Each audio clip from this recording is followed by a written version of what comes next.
Good morning, everybody, and welcome to the Committee of the Whole for the Sunshine Coast Regional District for Thursday, May 11th, 2023. It's 9:35, and I'd like to call this meeting to order and acknowledge that the Sunshine Coast Regional District is located on the traditional territories of the Sechelt and Squamish Nations.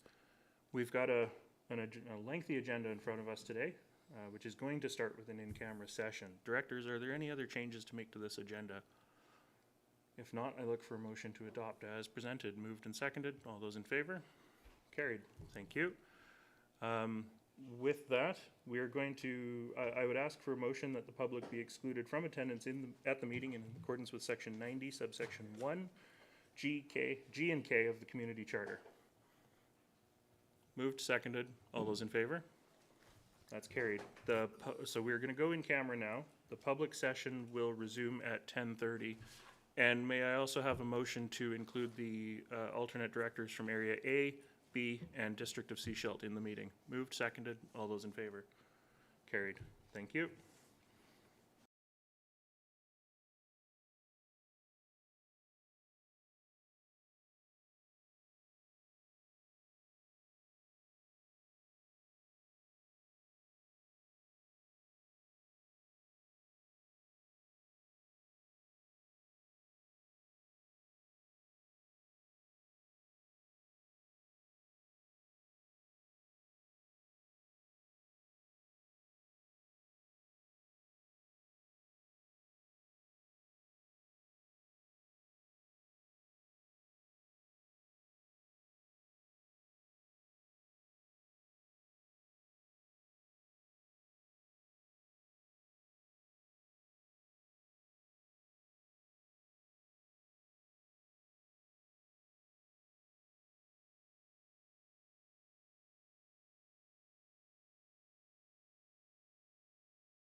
Good morning, everybody, and welcome back to the Committee of the Whole meeting for May 11th, 2023.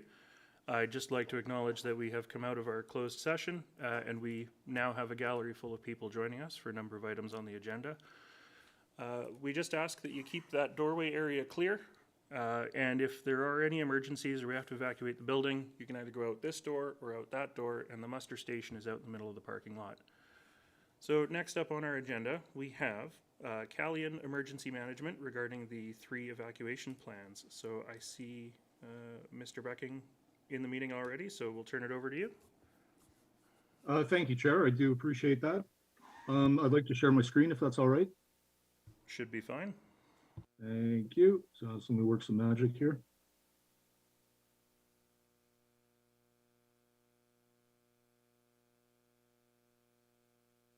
Can you see that all right?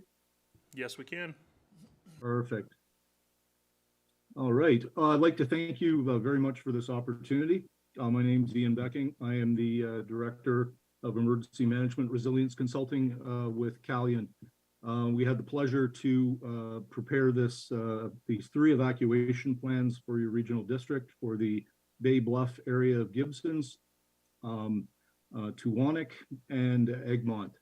I'd like to just go through this presentation quickly, recognizing that I have 10 minutes, and then take any of your questions.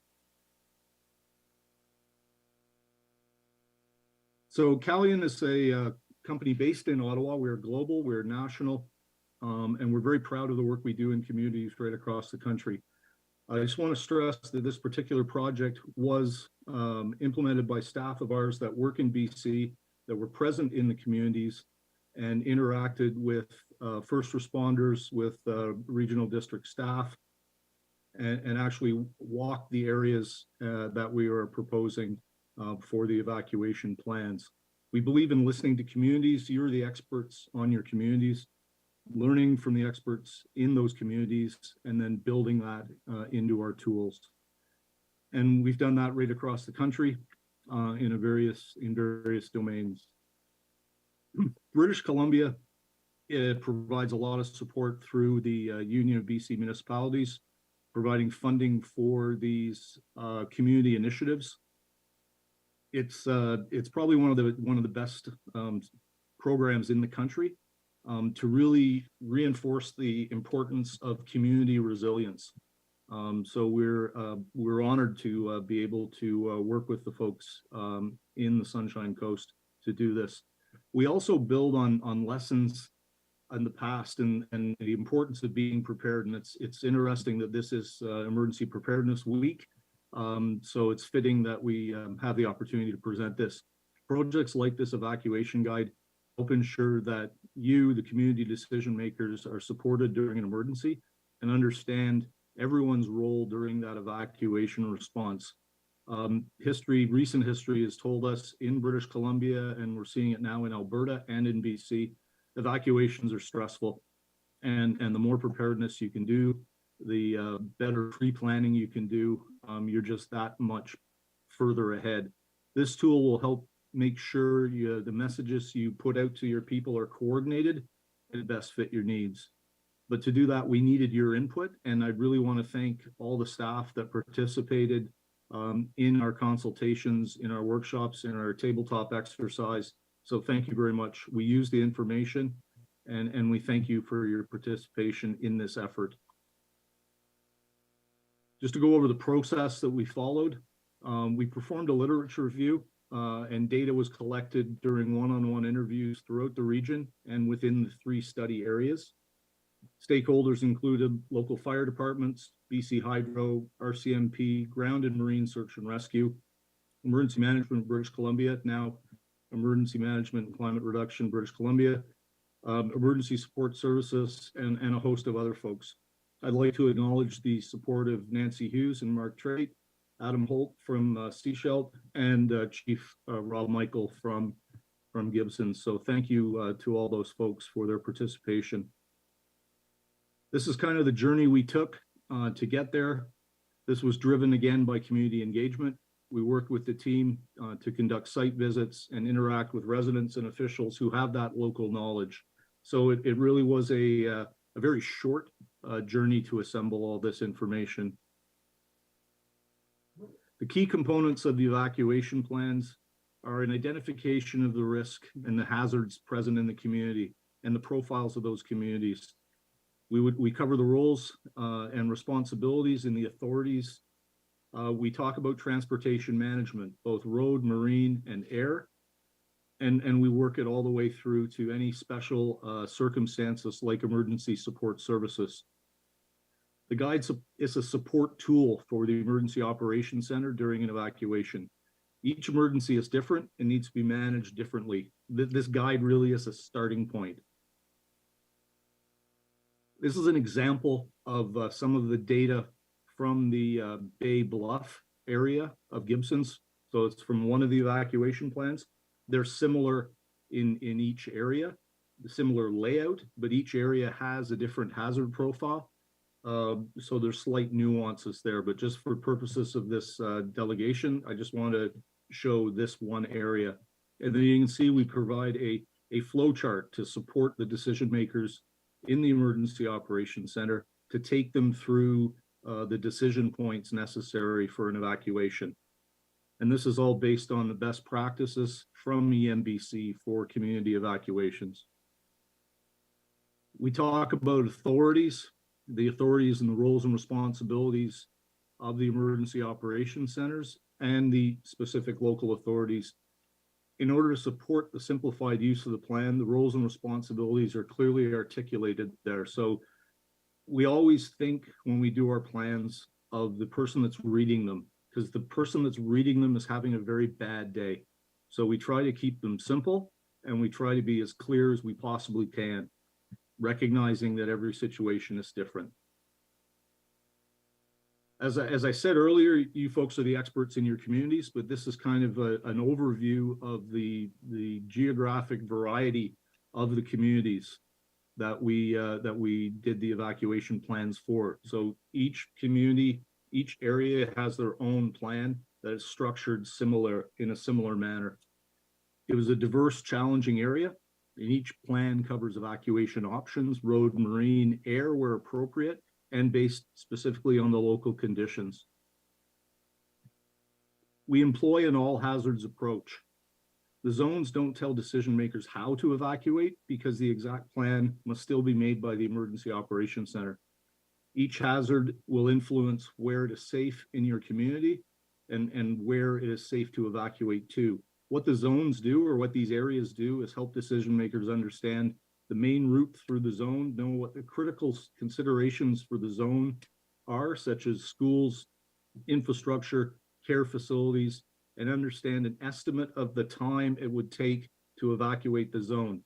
The timings we give do not encompass the full time necessary to evacuate because there needs to be alerts, there needs to be communications put out, and these can take time as well. What we do in the plan is articulate, and this is an example for Tuwanik, where we talk about here are the routes and here are some times based on a population of 121, the estimated time for one vehicle to transit through the area, and then the amount of time it would take for those 121 people, assuming that they're not all in different vehicles, they'd be paired up. So there's a calculation we do for that.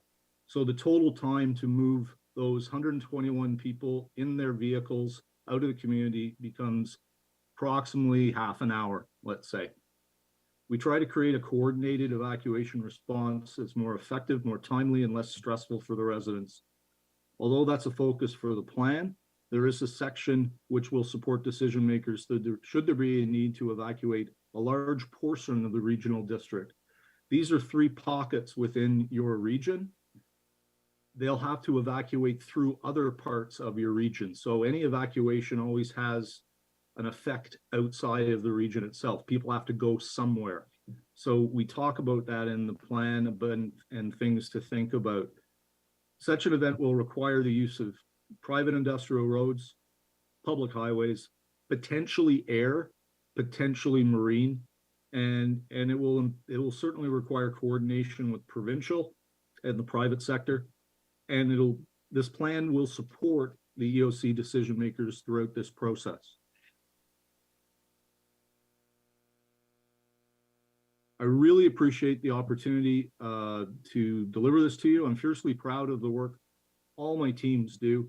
When I had the pleasure to do a similar briefing yesterday for the Alberni-Clayoquot Regional District, and it gives me great pride to be able to answer any questions you folks might have. All right, thank you very much. And we'll just get you to stop your screen Yeah, share. I'm just working my way through that. I I've got realize it. I have way too many things open here. That's okay, I've got it. Directors, any questions for our consultant? Director McMahon. Sure. This was interesting. I read through the reports. I assume you've written a lot of these plans. Have you seen any of them put into effect in real life? We've had, fortunately not yet. However, with climate change and the way things are evolving, I'm suspecting that will happen. We have seen them utilized on exercises. And we've seen them, the initial part of the plan being used during a potential evacuation. I'm not going to mention the community, but they did consult it. And we've developed these over the last 2.5 years, and we've modified we're a learning organization as well. So each time we do this, we get better at it and we learn from what we've done. Thank you. Director McMahon, I see your hand again. Well, this is actually more of a staff question, but so we're doing these in little segments. I get that. And it fits all together like a jigsaw puzzle in the end. Do we have any idea how many plans we're looking at before we have the whole coast covered? That's a good question. I don't know if somebody at the staff table has an answer to that, or GM Hall, I see you're on screen now. Thank you, Chair, for the question referred from the director. Staff have started this process based on grant resources and working from areas of highest priority based on our existing hazard risk and vulnerability analysis. I think planning forward, we'll have to see what the HRVA update says, and also what grant resources we can bring to bear on this specialized area of work. So I realize that doesn't answer the question, but that's the process we would follow in determining next steps. Thanks. Thank you, GM Hall. Just before I go to my next hand, I did want to say that I attended the session at the Seaside Center for Tawanik. And I want to say thank you for the way that you presented. I know that the Tawanik community had some trepidation about, an outside consultant coming in and telling them how they were going to evacuate. But they did appreciate the opportunity to provide feedback, and they did recognize that you did hear that feedback. So I just wanted to say thank you for that. Director Bax.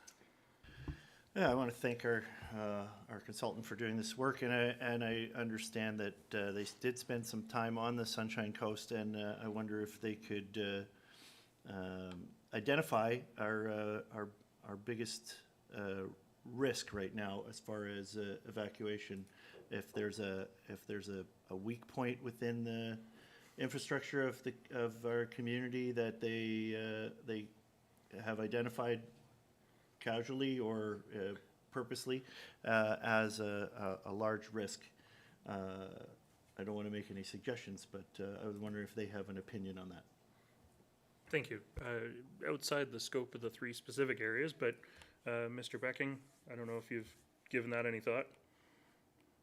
As you were talking, thank you, Chair. I hesitate because this was an evacuation plan, not a hazard, risk, and vulnerability assessment. I will speak more in generalities. The challenge in your area for evacuation is the road infrastructure, first and foremost, and the geography. The geography will channel folks in a particular direction, and the normal evacuation hazards in a coastal region are high wind events, flood events, but that affect infrastructure. So power, like extended power outages, and obviously wildfires. We didn't focus on one particular vulnerability. We focused more on the evacuation process. I know that's a little bit of a Weasley answer, but I hesitate to say that because that wasn't the focus of our effort. We weren't focusing on identification of risk. Thank you. Director Inkster. I just wanted to ask, I'm glad that the consultant mentioned the threats to those areas. I think wildfires we have to get our head around going forward with climate change as a larger community. It's a big issue, potentially catastrophic issue. But what I would ask is, through you probably to GM Hall, is if we did the analysis of Tawanek and we're looking at areas throughout the Sunshine Coast and building the bigger picture, why, because I wasn't here at the time when the discussion maybe was had as to what we would do, why Sandy Hook wasn't also done when Tawanek was done. Thanks. Thank you. I will look to see if anybody, there he is, GM Hall. I think the short answer is because it was grant funding, it was targeting very specific areas. But I will turn to GM Hall for the specifics of the answer. Thanks for your confidence, Chair. I would have to defer to the emergency management coordinator, perhaps here, to ask whether there were fire risk differences between the two areas, which were a major determination. But the macro answer is that we worked with our member municipalities on a determination of the areas of highest need. And so at this project scoping stage, District of Sechelt would have been involved in determining the scope of work to be done. Perhaps Manager Trade has a comment. Thanks. Thank you. Manager Trate, did you want to add to that? Or? Trade, okay. Are we unmuted? We can hear you. Can you hear us, Chair? Yep. I'm sorry, we are having problems hearing, but as it was grant funding, we did have to draw the line somewhere. And Tawanek was identified as being at the end of the road. It backs up against a provincial park, fire risk, and it was a good place to start. From there, we're going to, move down the inlet and come into Sechelt. Okay. Thank you. I don't see any other hands up, so I will just ask one last question, which is, I suppose, you did have the open houses with the areas regarding their specific plans. Just so the public hears it, what's next? As part of this project, Chair? As far as this project goes, yeah. So what we're doing now is we have delivered the final versions of the evacuation plans to the emergency management program folks. We will be then providing them the geomatic files from our geospatial consultant that we use. And we'll await further opportunities to work with you folks again. So we're basically kind of wrapping the project up right now. So what we did was after we did the first version of the plans, we had a validation tabletop exercise with a select group of folks, including some fire chiefs, where we worked through some scenarios to try to identify the loose wires in the plans or any naming challenges that we had. And then we finalized the plan. So we're just kind of wrapping things up right now. Okay. Where are the finished plans going to be available? Director Bax. I was wondering where these finished plans will be available. I imagine there'll be a link on our website, our fantastic new website. I can answer that. Go ahead. Yes, there will be. And where we're going next is starting early this fall, we're going to form focus groups with the 3 communities to take this plan, which is written for the local authority to use, and make it more community friendly so that the community has, awareness and working knowledge of the plan. Thank you. Okay. I think that's that for this item. Thank you very much, Mr. Becking, for joining us today. Thank you, Chair. Appreciate it. Just before we proceed, can I have a motion to receive all the reports and delegation materials? Moved, seconded, all those in favor? That's carried. Thank you. All right, next up is our water supply update. And I believe this is going to be Manager Walkie, given that he's coming to the front.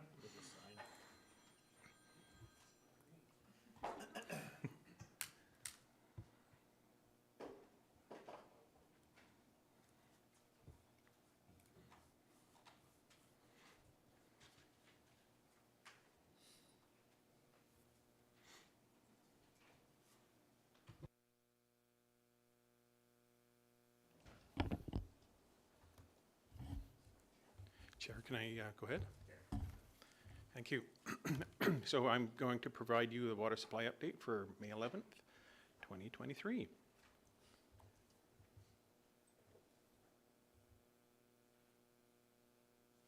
If it will move for me.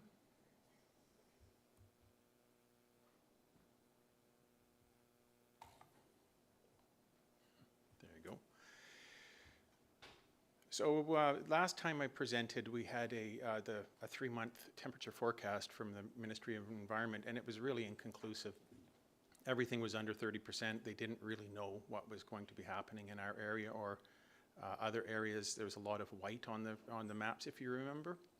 Now the green arrow is pointing sort of at our area. It's really challenging. When you go online, this PDF is, you can't really scroll in, so it's about in the area of the arrow, and you can see that there's a lot of colors in that general area from southern Vancouver Island, just north of us. And then if you look on the bottom right of the picture, it explains what those colors are. So they're somewhere between orangey, browny, and north of us is red. So now the Ministry of Environment is saying that there is probably a 50 to 80% chance that the temperatures in our area are going to be above normal for the months of May, June, and July. So that's quite a bit of a change from the last time we talked 4 weeks ago.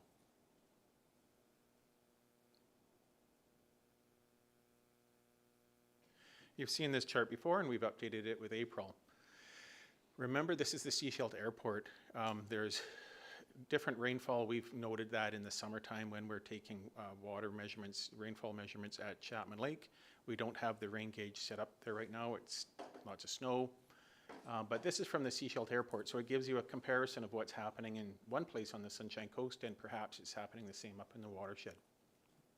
So you can see that April and February were above average rainfall for the last 4 years, and January and March were below. Unfortunately, March was extremely below.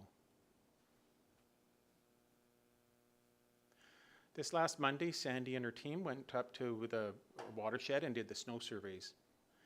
And if you look at the, oops, let's go back.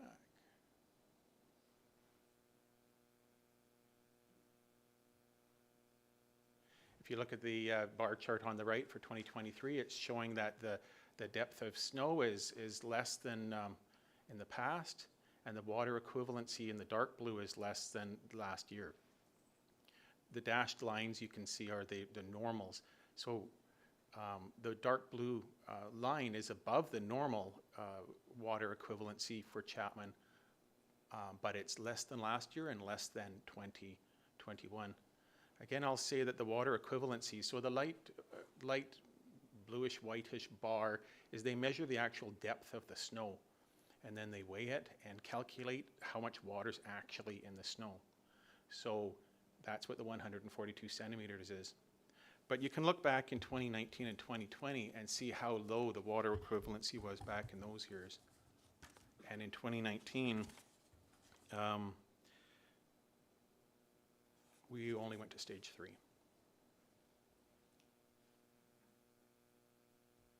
Here's Edwards. The last one was Chapman. This is Edwards.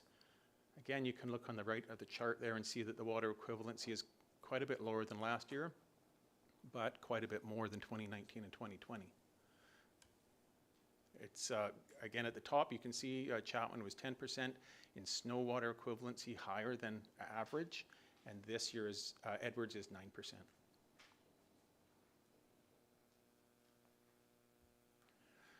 So I asked for this graphic to be put in because it's sort of great talking about last year, but what happened compared to last month.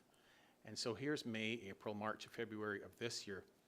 So you can see it's too bad there on the screen here you can't see the one number, but it's 292, the snow level. Compared to April, it was 334. So that sort of looks, you know, the snow's melting, or the snow's getting less height. But when you look at the water equivalency, you can see that the water equivalency in the snow actually increased quite a bit, 142 compared to 117. So remember, that's like getting a snowball and melting it, and how much water do you get? Out of the same snowball, you would get more water right now compared to April. That picture was taken on Monday. I meant to try and blow it up. We don't have a measurement over the dam, but you can sort of see that the water, the ice is melting. Normally the ice is right up to the dam, and just looking at it, maybe it's overflowing by 4 to 6 inches or something like that, 100 mils, 150 mils. And that's the water that you see down underneath the Davis Bay Bridge, along with the other contributing snowmelt from the watershed.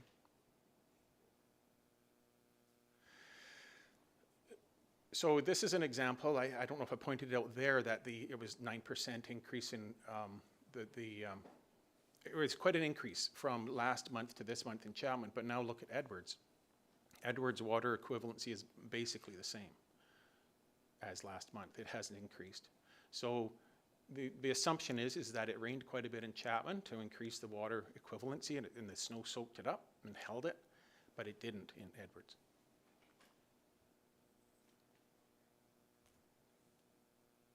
Here's a picture from Monday again. That's Chapman Lake. And you can see the channel that we talk about in the summertime is the part of the water that's all melted, and all the rest is still covered in ice and snow. As noted, the snow levels are above normal right now, and May is the sort of the turning point. It seems like that we're not going to gain any more snow up there. It's going to start melting, right? It's coming into warmer weather, and the weather conditions from May to June really do determine how quickly the snowmelt is going to take place. And as we saw in the previous slide, Environment Canada is saying May, June, and July is going to be higher the temperatures than normal. So this is, I put this in yesterday and I checked it again today. This is the forecast for the next week. So I've talked in the past that generally speaking, it's 6 or 7 degrees colder up in the tetrahedron park. And recently the temperatures at night have been 10 degrees, 9 degrees kind of thing. So it's always been about 2 degrees up there at night. And you can see by Sunday it's going to increase by 4 degrees kind of thing. This is seashell. So up in the watershed, I think it'll be about 6 degrees at night over the weekend. So I'm expecting the snowmelt to increase quite a bit in the next few days here. The flows in Chapman Creek right now are 6,000 to 15,000 liters a second. That will go up considerably. And we've seen in the last week or two, we can trend it with the creek flows.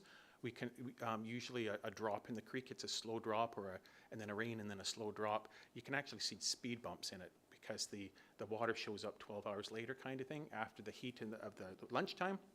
About midnight, the creek comes up. So whoever's standing there looking at the creek at midnight will notice that it's come up.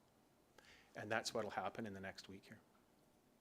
And that's a weather statement from Environment Canada. There's a warning. So a drought response plan is a very important part of utilities, and stage 1 water conservation regulations are now in effect. That came in on May the 1st.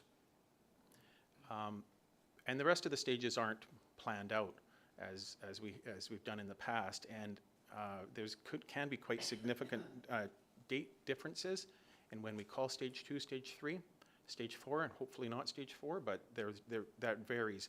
And that varies off of our drought response team, which we've already met 3 times this year. We meet weekly at least, and it's usually Monday afternoons. And again, you can look at the bullets of what we try to use to determine how we're going to call stages. And a week ago, we didn't know about the warm weather coming, and here it's coming, and it's going to have an impact on us. So those are the types of things we have to take into consideration when we're calling stages.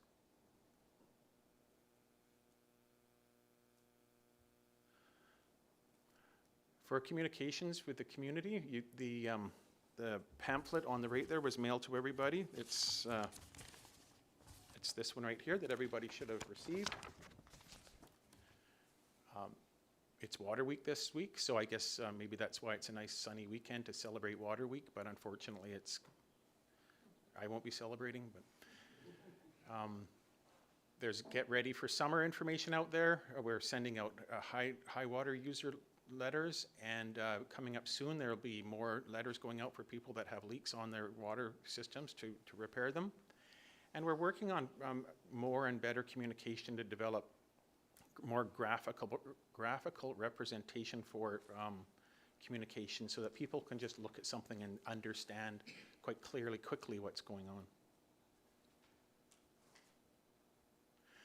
So now we're getting into some of the system updates. Staff have submitted applications to extend the siphons through 2023-2024. We need multiple approvals to get that. We received a letter from the Seychelles Nation to include in the application, and the board chair sent a letter to the province requesting that these be expedited. The next road's Church Road, Wellfield. This is good news. It's been a very challenging project, and this week they're installing larger pumps to try and get the potential 4.6 million liters a day, which is great. I wanted to high five everybody when those pumps arrived. We're doing more monitoring on Soames Creek. They need to get more detail prior to issuing the permit, and they're wanting some low flows, and so they're coming in next week. Our consultants are coming in next week, that's the benefit of the hot weather coming along. They're expecting lower flows in Soames Creek. And we're anticipating all of this to be online in June, pending the approvals.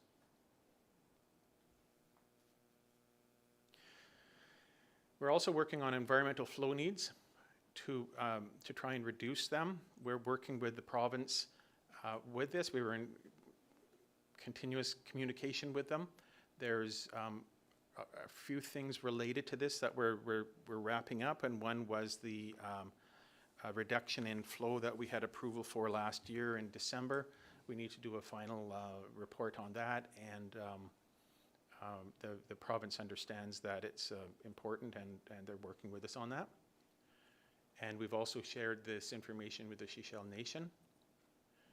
And at the bottom bullet there talks about the flows that we're focusing on. It's 160 liters a second in June and July, and 180 liters a second in August and September. And one thing that isn't on here is, unfortunately, it's a pink salmon season, and the pink salmon arrive in August.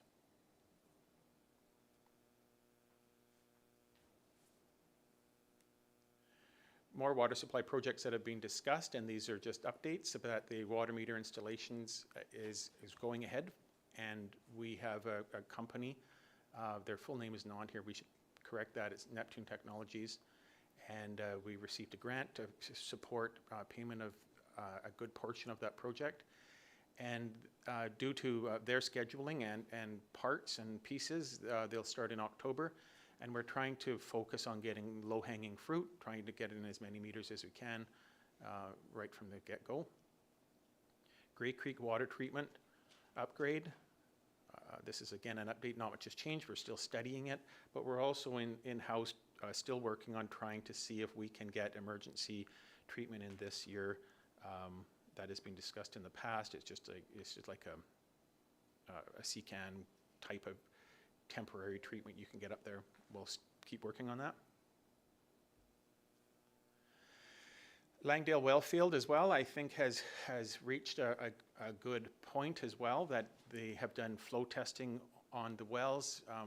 We're working on final reporting and quantity and quality, and that's great. It's got to this over this next hurdle, and there'll be an issue for an RFP for final design and specifications. I'm not sure exactly when, but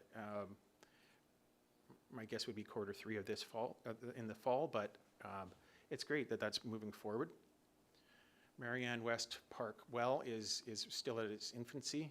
We're still trying to get a better understanding of how the aquifer, if the aquifer impacts other aquifers in the area, specifically the town of Gibson's, and we're working with them on that. Raw water reservoir is another one that has taken a giant step, and geotechnical drilling has been completed, and consultation is ongoing about the feasibility and whether this reservoir is going to work in the footprint that we identified. We're also working in many other things, not just on projects. It's some items that the board has approved, such as rainwater harvesting, and it's looking like there's a really good uptake on that. You know, if you want to get rainwater harvesting, you better get your application in soon. I think last month it was 60%, now it's 85%. I'm assuming they'll go pretty quick. Monthly water updates keep going out.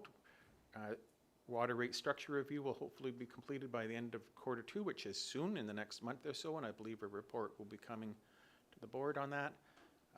Utility bills were sent out, and we're getting quite a bit of feedback. And we're working with the province. We had a good meeting the other day about basically debriefing about what happened last year, and they're going to be putting some plans together for how to work better, how improvements for stage 4 if we go there again.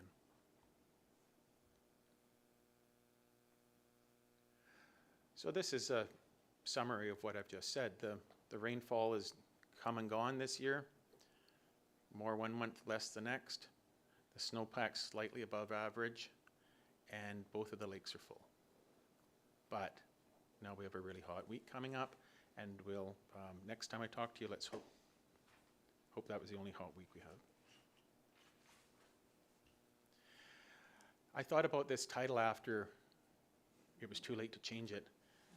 That implies that it's coming. We don't know right now when the stages are going to be called, and I sure hope we don't have to call stage 4, so I don't want that to be construed that we're planning stage 4, planning to implement it. We're planning, but you know what I mean. We can't predict when we're going to go to these stages right now. It's so influenced on the weather, and this year our goal is to preserve water in Chapman. We've talked about in the past about implementing other sources quicker to try and keep the water behind the dam. And we're going to continue with our messaging about conserving water every day. That's the end of the presentation, so if anybody would like to ask me any questions. Thank you very much, Manager Waukee. And I have hands already, so Director Bax, you're first.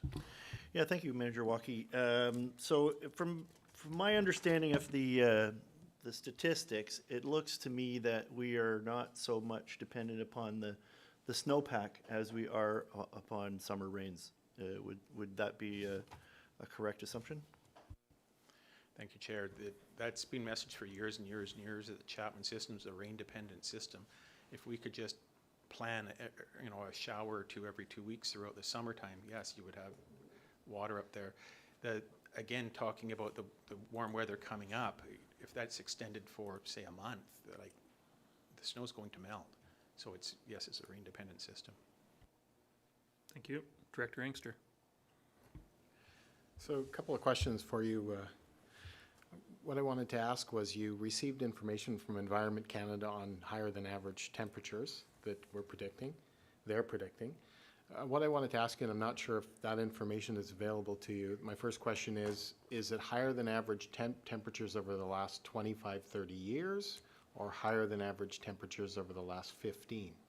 If people have been following what's been happening over the last 15 years, they'll note that the driest years in recorded history have been in the last 15 years, and that has caused problems with our water supply. So I wanted to ask that question first. And my second question to you, just Chair to get both my questions out, and then I might be done, is that last year we all know that the spring was wet. It was late summer where we had our issues, where we started to have water problems into November.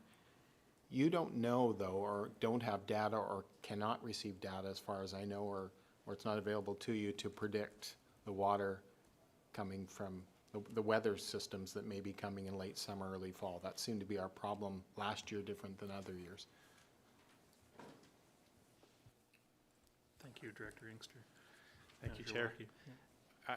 Walke. I'm not sure what the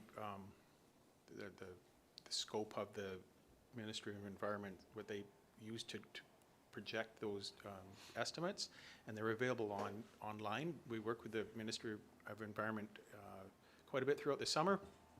I believe that was just taken off the website, that information.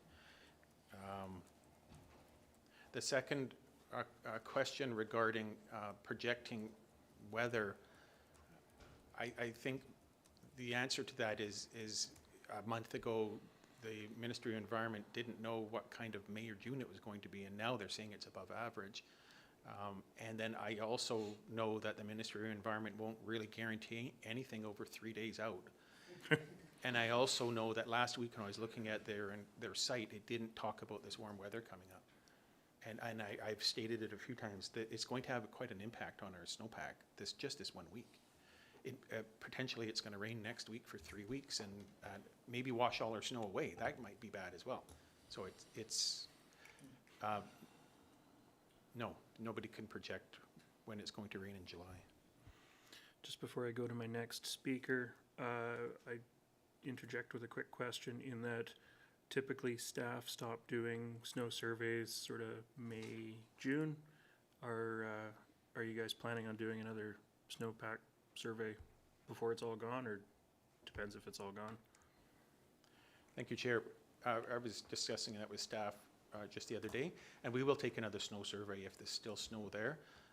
I think generally speaking, the snow's gone by mid-June, so we might be able to get up there and take another one. But if it's just patchy snow in different places, it's not worth the money and the time to do it. But we will be monitoring we're continuously monitoring the watershed, so we'll for sure. For sure. Thank you. Director McMahon. Yes, we are, as it often seems, we are waiting on permits. We are waiting on the water license for Church Road and particularly the siphon permits. Is there anything the board can do to help? The province has said in the past that they would expedite our applications, and we haven't seen any expedition happening. So,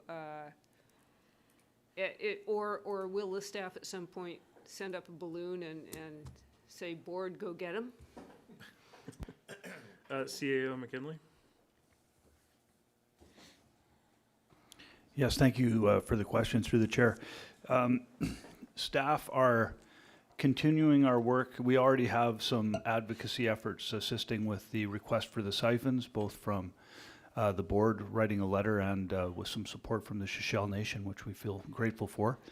When it comes to the license itself, the very final permission to fire up the system at Church Road, staff have been working very well with the province. In fact, all things are appearing very optimistic at this point. If we think at any point between now and then that there's an opportunity to speed that along, or if we run into a hiccup, we will be activating our board to assist us. And I think our public would be more than happy to come along for that adventure. Director Lee, I'm going to go to you since you haven't had a chance. Thank you, Chair. I have several questions, but I'll just go with a couple to start with. The first one is the province asked for more low flow data. Is this supplemental information, or did we miss something earlier on? Thank you, Chair. I believe they've asked for more information to fill out the information that we've provided them to try and get a baseline. So they asked a question and our answer prompted them to ask another question. Yes, I understand that. Thank you. And my second one, pink salmon arriving in August. Are they hatchery or wild? Thank you, Chair. I've referred to them as invasive species in the past. They're not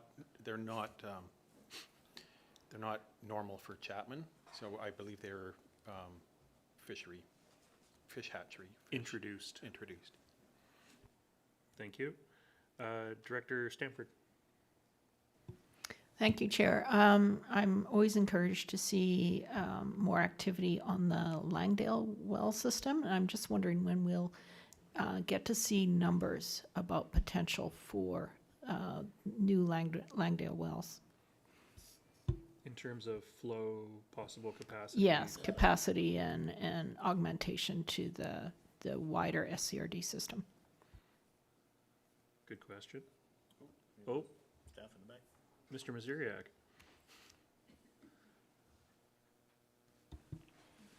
Thank you for the question through the chair. So we are working on that preliminary results that we intend to request in our water license application to the province is just shy of 75 liters a second for both wells. So it's very encouraging. Just to provide some context, that compares to Church Road. 46? Yeah, I believe it's around 30, well, it's about just shy of 70 liters a second, I believe, on Church. Okay. So thank you. Potentially, yeah, okay. Thank you. Director Bax. Yeah, so I understand we're making some headway in some of the places. We are a child of the provincial government, and the child is thirsty, and I hope that they understand that we need them to step up. We have a storage issue. The raw water reservoir is, I'm sure, quite a ways away. I heard that it's one of the largest public infrastructure projects that we've contemplated here on the Sunshine Coast. Are there any other ways that we can increase the capacity of our water storage? Because I look back and it says that two of the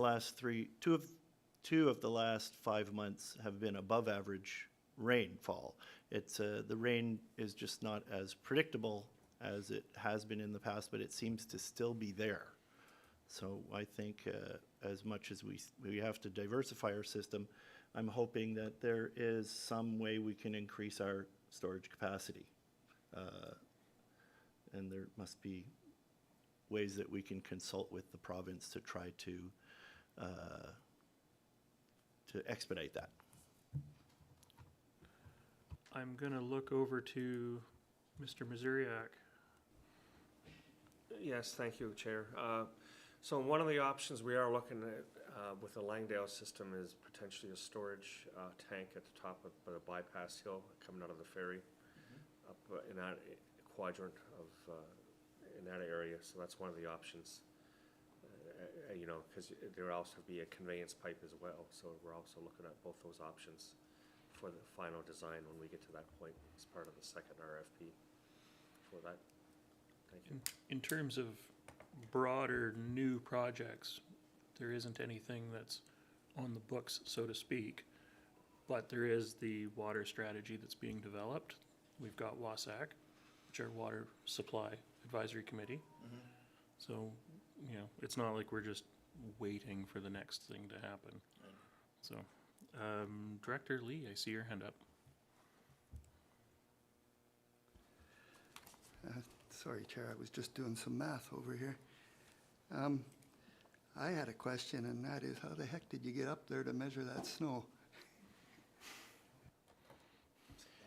I think I've noted it in the past. Sandy, our environmental tech, is responsible for the snow surveys, and she has lots of friends when there's snow surveys come up because they fly up in a helicopter.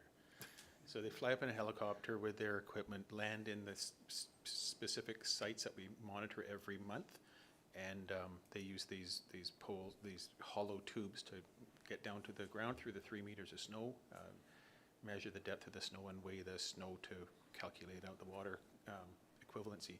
But so the quick answer is they fly up in a helicopter. It's gorgeous up there when they do the snow survey. I was scared they were walking in. No, it sounds more like fun than danger now then to me. Thank you. Thank you, Director Lee. Directors, I don't see any other hands up. So if that's everything, we will move on in our agenda. Thank you, Manager Waukee. We ordinarily do questions at the end of the meeting, but given that there are, you know, water is a hot topic, I will allow you to just come up and use the microphone so that the folks online can hear you.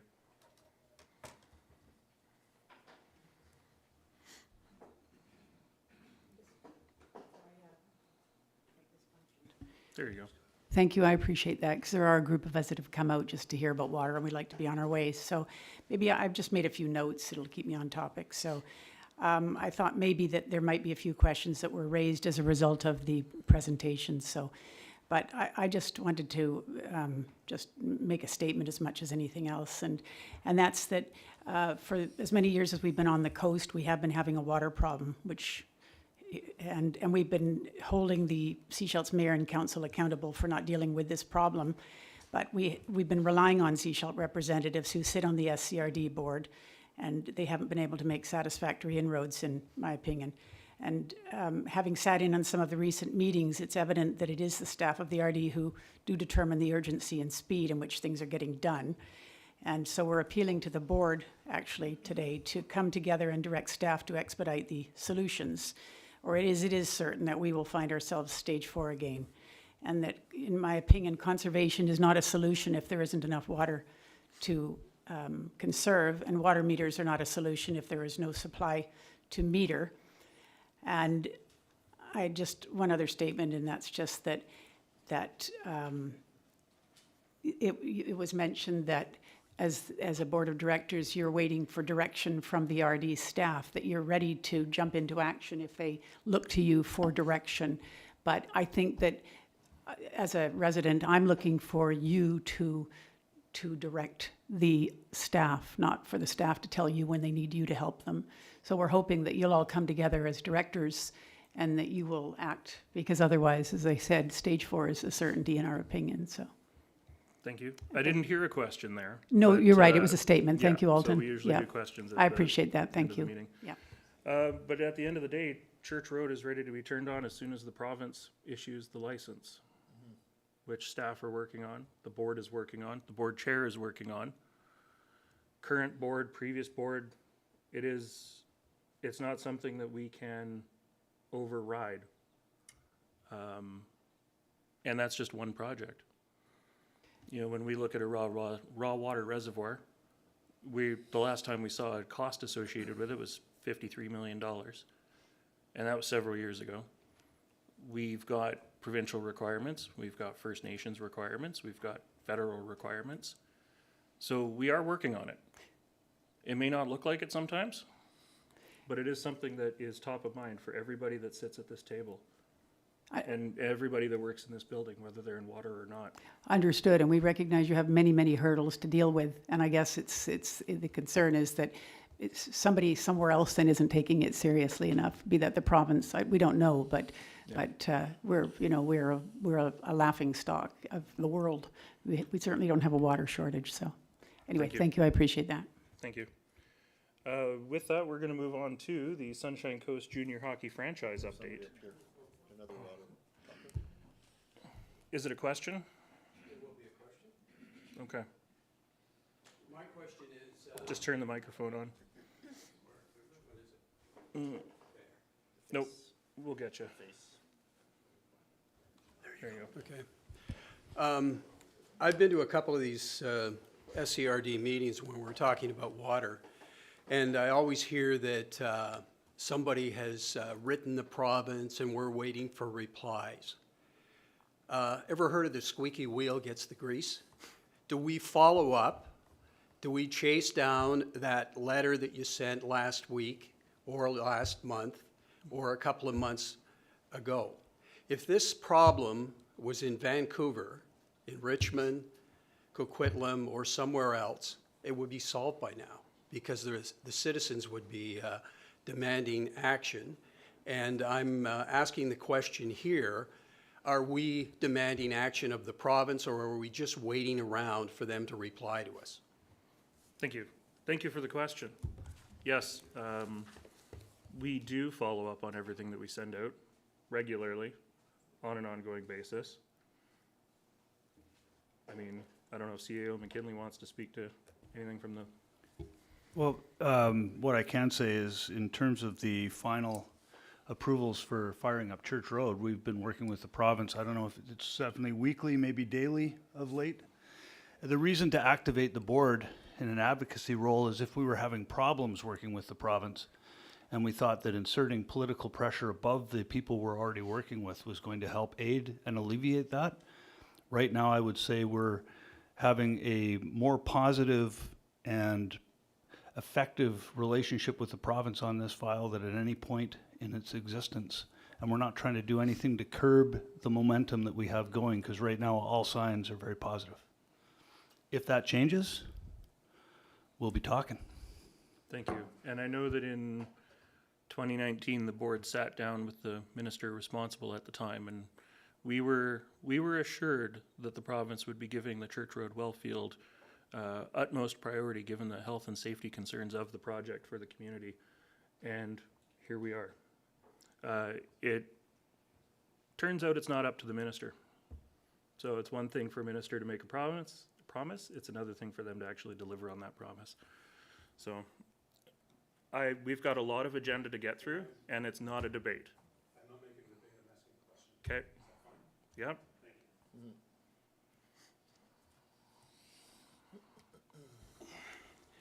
My understanding is that you had either the CSRD here or the board had a letter from the Seashell Fire Department concerned about the risks of lack of water and insurance rates to the homes if we do not deal with that. I'd like to hear if you got the letter and what you thought about it and what your answers to that letter are going to be. Yeah, first of all, it wasn't from the fire department. It was from the Fire Protection District, which is the board that oversees the fire department. I think at the moment, that's all I'm going to say, other than the board has received the letter. It may appear on an agenda in the future, but until then, not really going to comment on it at this time. Sorry, I think the woman behind you was first. Yeah. Just got to turn the microphone on, which is the little talking face. Talking face. Yeah. There you go. Oh, okay. What areas the water meters are going to be installed in October? Just because I do think it's a good way to monitor the water usage and make people accountable for their water usage. So I just wanted to know who's getting covered for that. The last phase is, of course, District of Seashelt. Some parts of Seashelt already have water meters installed. Some of them are even being read, although staff are not intentionally working to read the meters. It's a drive-by situation. In terms of specific neighborhoods which may or may not come first, I don't think staff would be prepared to speak to at this time.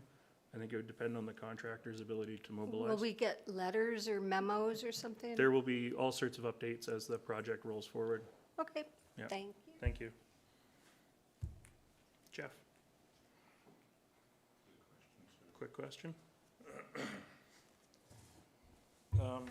Through you to staff, in listening to the delegation by Callian, the word that jumped out at me, the takeaway, was preparedness.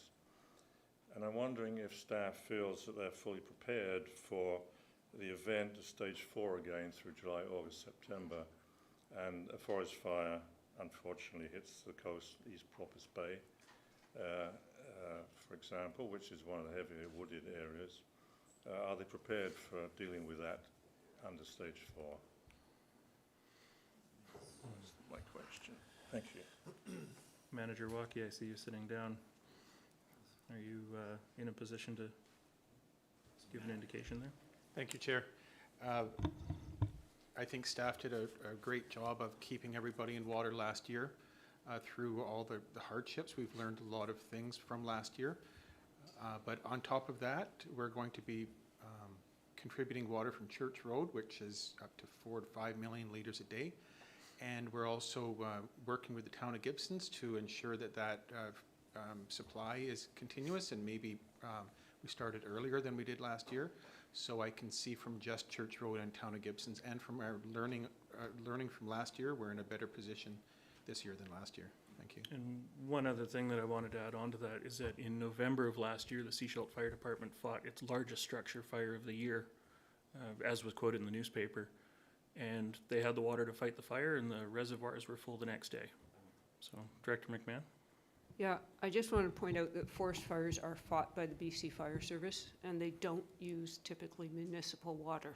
They bring it in with, you know, tanker planes and helicopters and stuff. Thank you. I could add. Thank you. No, No? no, we're good. Thank you, Director Bax. Keith, you're the last one, and then we got to move on. I figured I'd take my time now. Thank you very much for taking my question. I have the great gift of being able to talk to our community members on a day-to-day basis. And one of the very troubling things that's working through, pervading a lot of people's opinion, is that conservation is not the option. And in fact, if we use up all the water and we run out of water, then maybe we'll actually get a solution. So I want to hear from you. One, how are we going to make sure that conservation is happening when we have very little bylaw enforcement available when it comes to it? And two, what do you say to those people that believe that we should run out of water so that we can get this situation finished? Thanks for your time. Just a simple question to end it off with, one thing I will say in terms of bylaw enforcement is last year when we were in the Emergency Operations Center, staff were willing to shut people off. If they weren't conserving or if they weren't resolving their leaks, staff would go out and shut their water service off. I think that's probably the short answer to that. In terms of the people that think we need to run out of water, I've thought that sometimes too. I've thought that sometimes when we're dealing with the province, you know, an extreme emergency might be the answer. But at the end of the day, when our fire departments don't have water in the hydrants to fight a fire and they don't have water at the hospital, I don't think that's the right answer. And I would happily point to the fire departments and to the hospital any day of the week to explain why we shouldn't do that. So, okay, thank you. We're going to move on in our agenda. So next up, we have the Sunshine Coast Junior Hockey Franchise Update. And so we have a delegation from the Junior Hockey Society. And while they get set up, I guess the folks that are leaving don't want to hear the hockey update. Okay, now I have to figure out how to get this back on. I don't know if it's showing here. Let me see.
Christine, we're having some technical issues in the room, so we're just going to take a 5-minute break.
And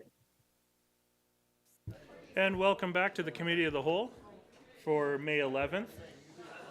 I ask for silence in the room, please. Thank you. And with that, I think we've got our technical issues sorted out, so we'll turn over to you guys and ask that you please keep it to 10 minutes because we still have a lot of items to get through. Certainly, thank you, Chair and Committee, for allowing us to come and give you an update on where we're at with junior hockey for the Sunshine Coast. It's been a little while. It's been a while since we were in front of you, and I've got quite a few items to update you on. As you know, for a number of years, there's been a lot of people pulling to bring this level of hockey to the Sunshine Coast. In recent times, there's been a change of the leadership group in the league and some other changes happening throughout hockey that puts us into a very good situation to secure ourselves a franchise for the Sunshine Coast. In the last spring, the Sunshine Coast Junior Hockey Society was formed as a nonprofit group with the purpose of bringing a junior hockey franchise to the Sunshine Coast and providing the ongoing support that's required to keep a program like that operating. We have 6 members on our board of directors at this time, and we have hired Rick Hopper, who has a huge background in hockey and including bringing the Kings up to Powell River years ago. I just want to sorry, I am Stuart Frizzell. I'm the president of the society. On my right is Darnell Seegers, who is a director for the society, and on my left is Mr. Rick Hopper, who I had just mentioned.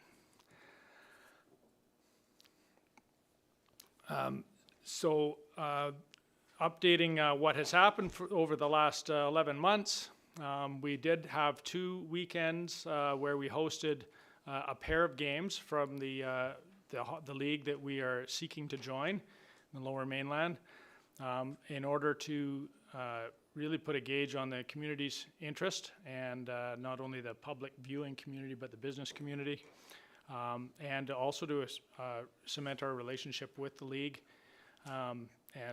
So we had those 2 events down at Gibson's Area Community Center. Had over 2,000 people attend, enjoy the games.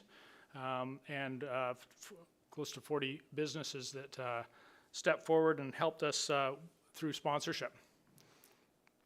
The league executive was up and owners attended, and were very impressed by the response from the community, and an ownership group has stepped forward to own the franchise. So our vision is to start a junior hockey team, which is under 21, so it's kids up to 20 years old, to have a junior team play in the league based on the Sunshine Coast. And then once that is established, to expand it to include other offerings that would be available to local kids, including academy, spring programs, summer programming. So this all has a huge potential to be a huge impact on the coast. Not only through the sports entertainment, but having these role models for the young local kids. I mean, at those games, you should have seen the lineups of the young kids that were milling around the rink, looking for autographs, looking up to these young players who are also look like kids. They're all kids, but looking up to other kids and looking to follow their level. It'll allow local kids to play at a higher level without having to get on a ferry, stay living at their home. It will bring players from other communities and their families that will come up and participate on the Sunshine Coast. And of course, out of all this, it creates a large economic stimulus, especially through those winter months where there's the lineups are not as robust at the ferry. As the quiet months, it'll help with the economics. So, as part of our work, we will be, we need to make some external upgrades down at the GAC. We need to have a dressing room building adjacent to the existing building down there, where which will host the home team and the visiting team. During games, there's also will be showers and equipment storage and a training area. Inside, there are some upgrades that we discovered in hosting those games, that there is some work need to be done inside the building, including improving the existing kitchen so that it will be able to serve people who rent it, who make it easier for them to provide food service. Seating, looking at putting in bucket seats rather than the benches. 5 minutes. 5 minutes, okay. Media box, lighting, sound system, and internet, dedicated internet for the feed. So our timeline, we will be on about less than 3 weeks now. We'll be presenting to the league and looking for them to approve our bid to add a franchise to their league. In the meantime, we have been in conversations with the town of Gibsons about the plan for the dressing room addition. We have an architect that is moving forward with the drawings, who we hired in with working with the SCRD in conversations about that building, as it's going to be right beside the GAC, and looking into and moving forward with the license of occupation for the footprint.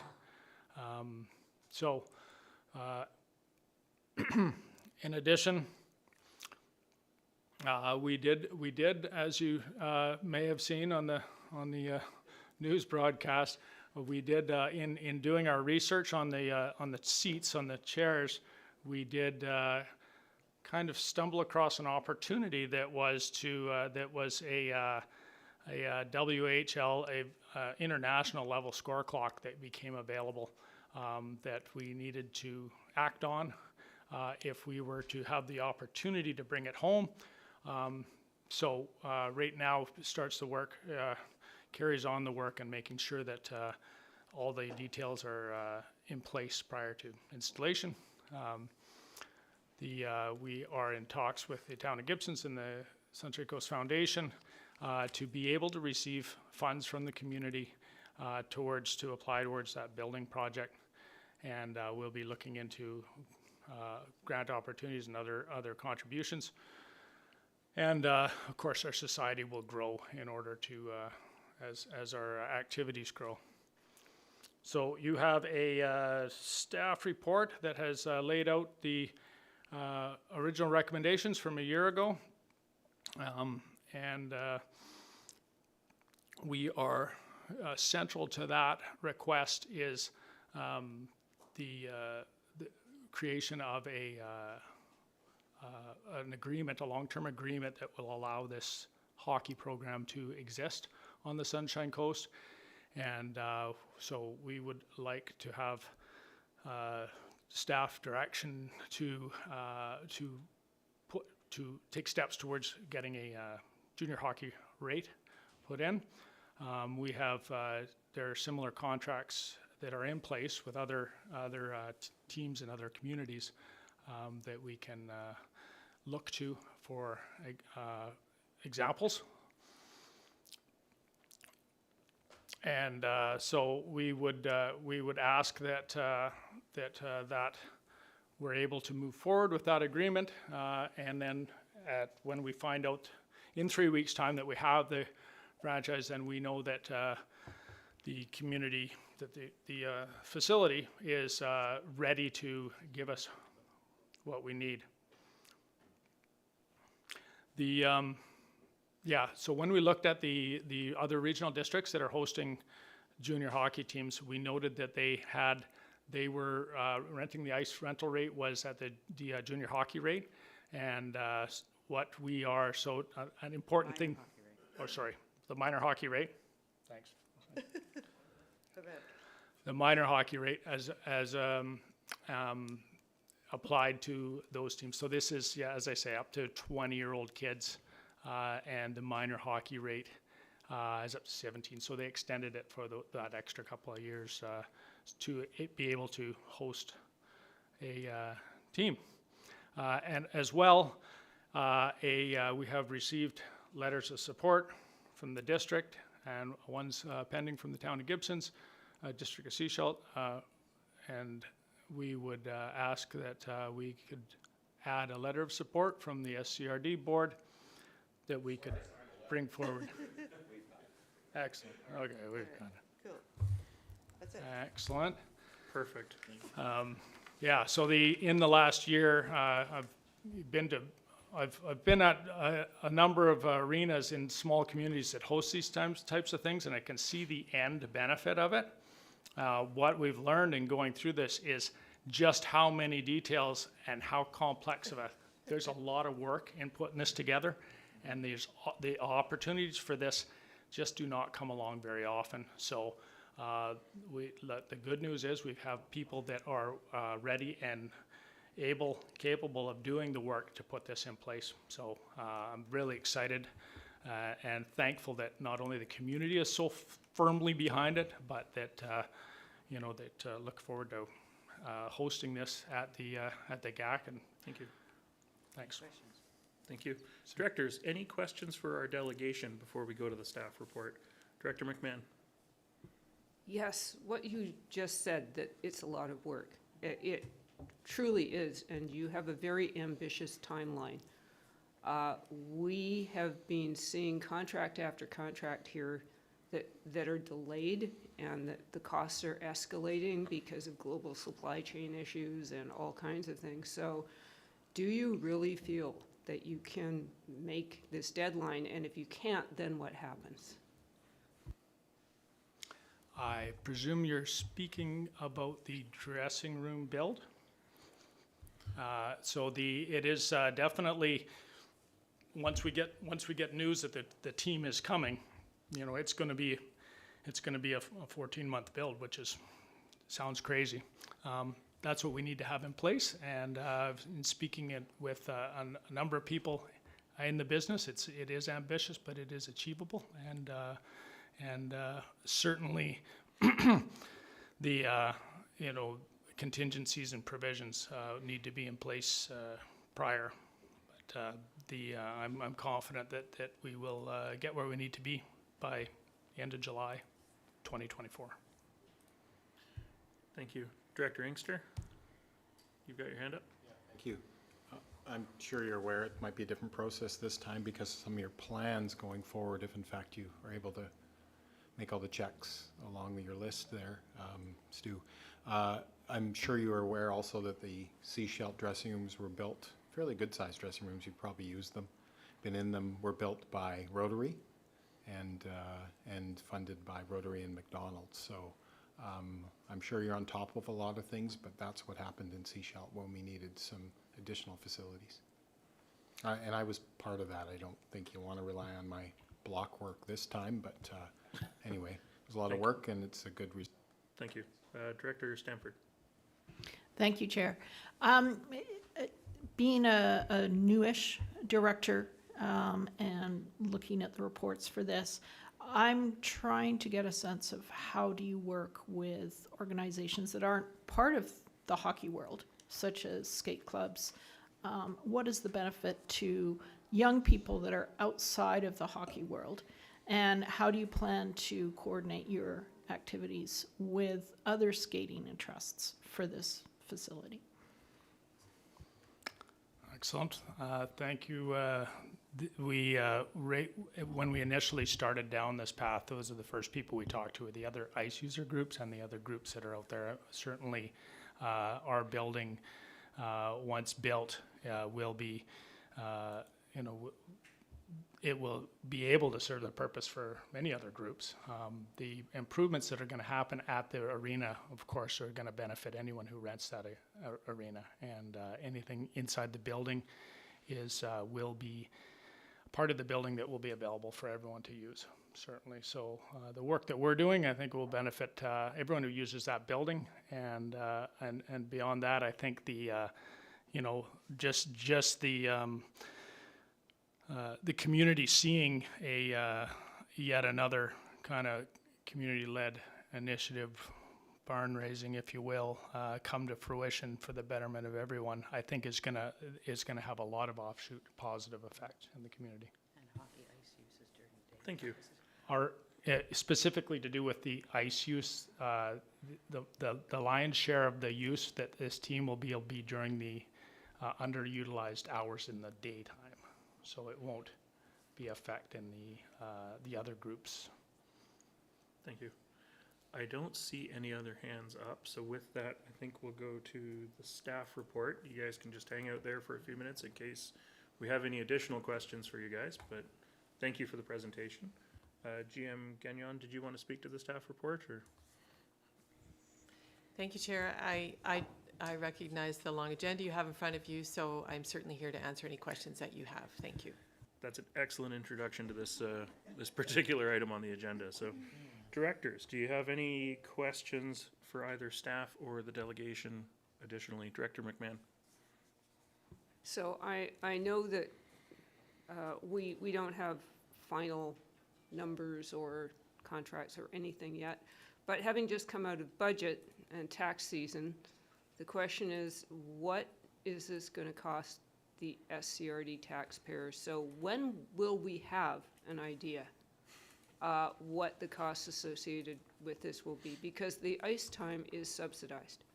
So even though ice users pay, there is still a significant cost to the taxpayer. And when might we have an idea what that would be? Thank you. GM Gagnon. Thank you, through the chair. So now that we have a business case in front of us, we can also go back and circle back with the group and begin to get some more detail on things, but that would be what staff will do over the series of the next few months in preparation for a 2024 budget proposal, to be able to identify there will be new revenue that we haven't had in the past, and there will be additional expenses related to that as well. So that's the work that we'll be doing over the next several months, and we're able to use some of the information from the business report, and we'll be working with the group to quantify that and bring that back through the budget process. Thank you. Thank you. Director Bax. So I understand this is your second kick at the can for the to become part of this league. I guess you'd be the 15th team within this league. That's pretty substantial. What do you feel is going to be different this time around as far as the odds of you being accepted on June 4th? Well, what's changed from 11 months ago is that we have had the benefit of having teams up here, and every 5 different teams came and visited us. Those are 5 yes votes right away. As soon as they came up and saw what the coast was about, saw how easy it was to get here, that changed people from worrying about getting on the boat to looking forward to coming up here. There's been a whole ton of work also happened.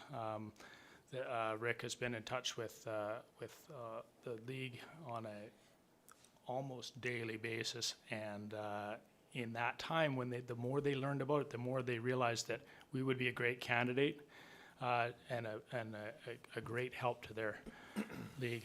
When we went in front of them last spring, we were announcing our intent, and now when we go in front of them in 3 weeks' time, we will be saying we're proposing that we join, and we are very, very optimistic.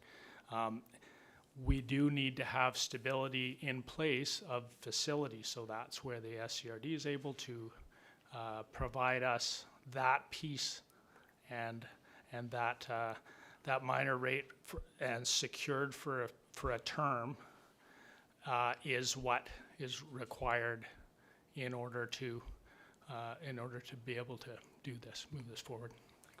Thanks. Thank you. Thank you. Director White. Yeah, I'm ready to move the recommendation on page 3. All of the recommendations on Yeah, page 3? all of the recommendations. I think it's a very comprehensive report that staff's put a lot of work into this in considering the negotiations and risks, any risks to the SCRD that need to be covered off, and I think those are all implied in these detailed recommendations and Thank you. you know, working together. So yeah. And I've got a seconder for that. So any discussion on the motion on the floor? And if not, I will call the question. This is voting B, D, E, F, Seashelt, SN, GD, and Town of Gibson's. I don't see any other hands unless Director White wants to speak to, no? Okay, then I will call the question. All those in favor? And that's carried. Thank you very much. Thank you to our staff for getting this together, and thank you to you guys for coming out, and yeah, look forward to what's next. All right, next up is the Hopkins Landing Water System. Page 14 in our agenda today. This is going to be Manager Walkie, and while staff gets settled, given the time, and given that today is supposed to be the first of our 1:30 boards, can I please have a motion to refer Annex C, item number 6, to the May 25th board meeting? Moved, seconded, all those in favor? That's carried, thank you. All right, Manager Walkie, you're up. Thank you, Chair. The report, Hopkins Landing Water Works District, is about Hopkins Landing Water Works District requested that the SCRD take over the ownership, operation, and management of their water system through a process called conversion. The Hopkins Landing Water District is an improvement district in Hopkins Landing, and it's an autonomous local government body responsible for providing for one or more of their local services is the improvement district.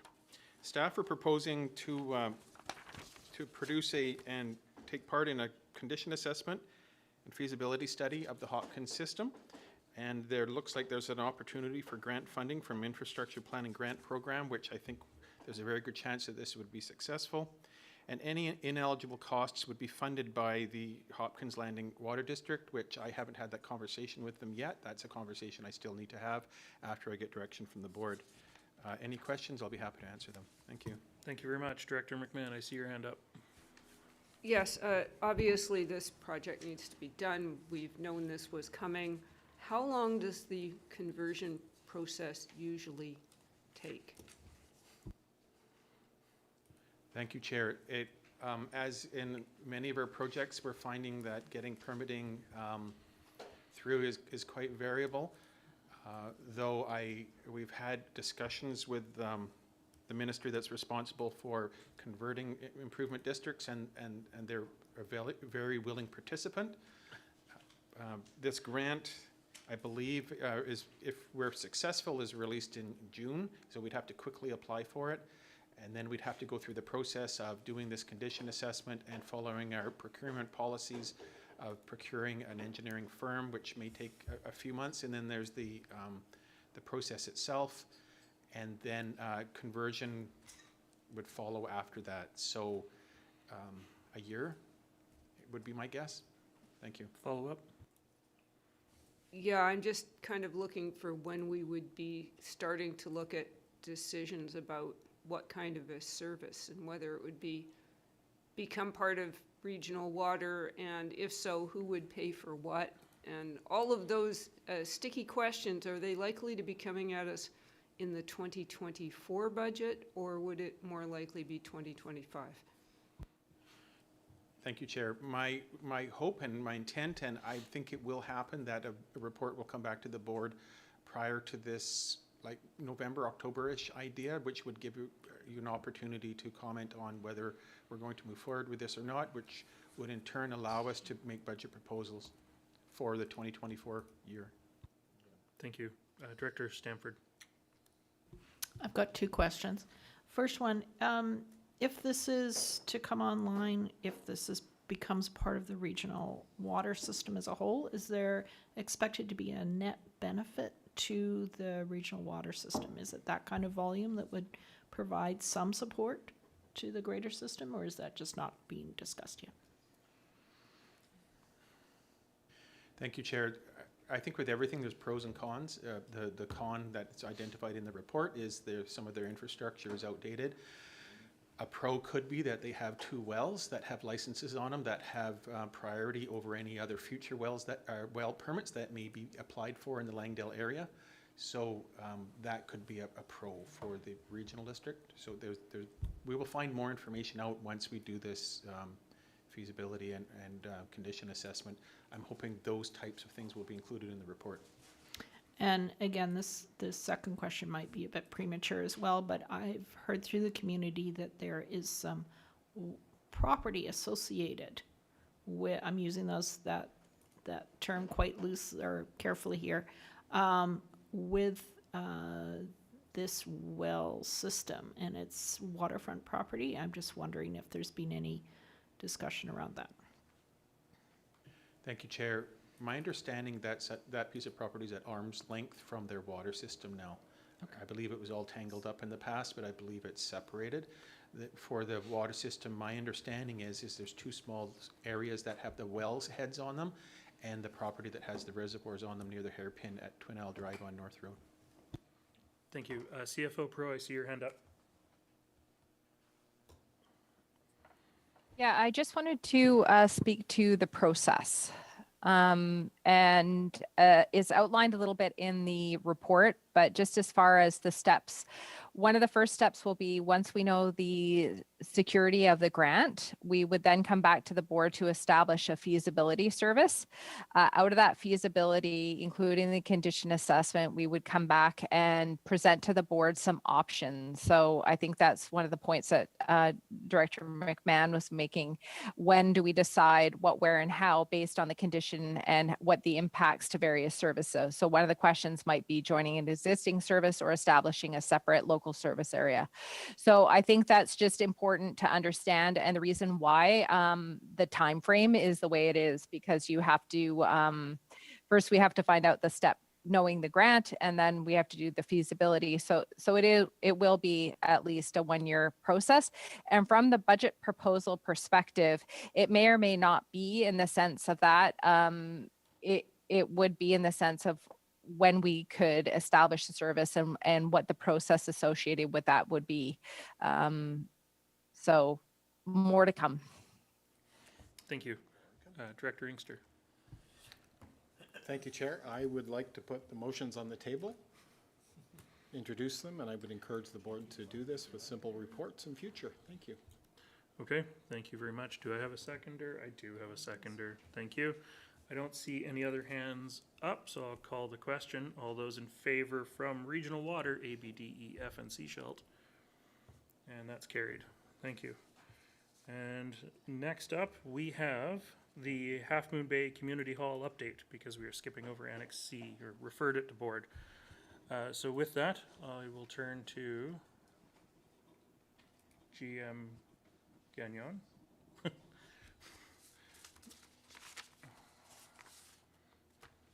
Who appears to have stepped out of the room. Jim Gagnon? She ran away. One moment, please.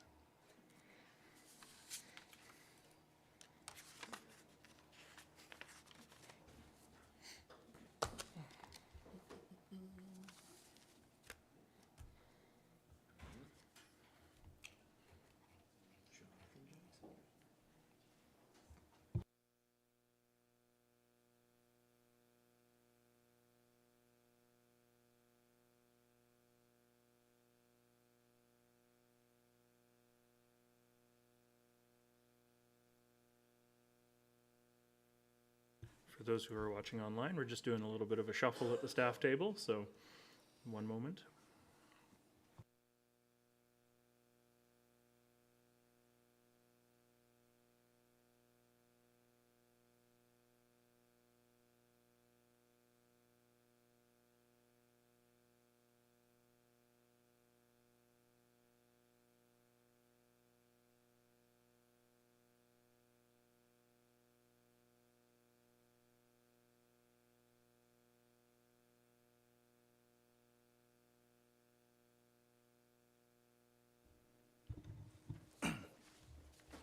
Thank you, Chair.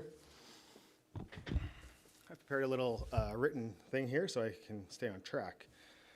The purpose of this report today is to provide an update on the progress of the Half Moon Bay Community Hall Replacement Project. As a point of clarification before we start, when the March 23rd resolution was adopted, the previous project definition was supplanted by 3 distinct directives: the construction of a community hall in Connor Park, enhancements at Cooper's Green Park, and effort to explore the feasibility of retaining the existing hall at Cooper's Green. The reason I say that is because the report today in front of you is focused on the construction of a community hall in Connor Park. Staff have prioritized this project given the time constraints. The other 2 projects will be reported on separately at future meetings. With respect to the hall construction, this report seeks to highlight that planning has commenced and work is underway to develop a conceptual design that is both suited to the technical constraints at the site and one that aligns with the park vision, values, and existing use. Already we have learned that Connor Park has no known archaeological concerns. Based on preliminary feedback, we are anticipating minimal concerns will be raised from a review that is being conducted by the Rights and Titles Department of the Sechelt Nation. The report in front of you today also articulates the intentions to continue community dialogue with an aim to best align the design of the hall with a new location in lieu of a parks master plan. It's important to acknowledge that there is still a sense of frustration in a subset of the Half Moon Bay community, and potentially throughout the coast, I suppose. This frustration has been expressed through letters to the press, posts on social media, the formation of a petition online opposing the new location, and it continues here this morning. Unfortunately, there seems to be a considerable amount of confusion underlying this frustration. One example that we've seen is that many community members have expressed concerns that the development of a hall at Connor Park may result in swaths of mature timber, including a unique species of white pine, being cut down. We can assure the community that this is not the case. The project aims to minimize environmental impacts. These misunderstandings can challenge the ability for staff to discern and address valid and legitimate concerns. So it is hoped through community dialogue, we will be able to not only address the misconceptions that persist within the community, but also build enthusiasm and excitement for the development of a modern hall in Half Moon Bay for the residents of the Sunshine Coast. Thank you. With that, staff are happy to answer any questions. Thank you very much, Manager Doyle. As is noted on page 23, this report is for information today, but directors, do you have any questions? Director Gabias, I see your hand up. Thank you, Chair. It's more of a little message to the people who are here today and are watching at home. I want to first thank you for coming. I am actually really happy to see you. Thank you for contacting us. That is very important. That's a huge part of our work. It's the most important part of our work is to listen to you, and we are listening. I'm going to speak for myself, and I'm going to say that I do read all of your emails and all of the letters that are in the Coast Reporter, and I do take them all to heart. And I do understand the frustration, the confusion, and thank you, Manager Doyle, for your words. And there's a lot of anxiety in the community, and I do get that. And I do hope that today we can have a good conversation and we can address some of the concerns that a lot of you have. We do need to remember that we all want the same thing. We all have the same goal, which is to provide Half Moon Bay with a great community hall. This has been a difficult project because we're not following a typical roadmap. It's a very unique situation that requires a lot of care. So I know a lot of you are opposed to the Hall at Connor Park project and would like that it be canceled now. To you, I say I hear you, but I do think we do have to give this project a chance. As information is now becoming available, and we should have at minimum an outline of the project and a better idea of the community support or lack thereof before we make such a decision. So I hope we can have a really good discussion today and that you stick around to ask your own questions at the end. Thank you. Thank you. Director McMahon. Yes, bottom of page 25, we are looking for a 2-year extension on the ICIP grant. And so 2 questions. When do we expect to hear back? And what happens if they say no?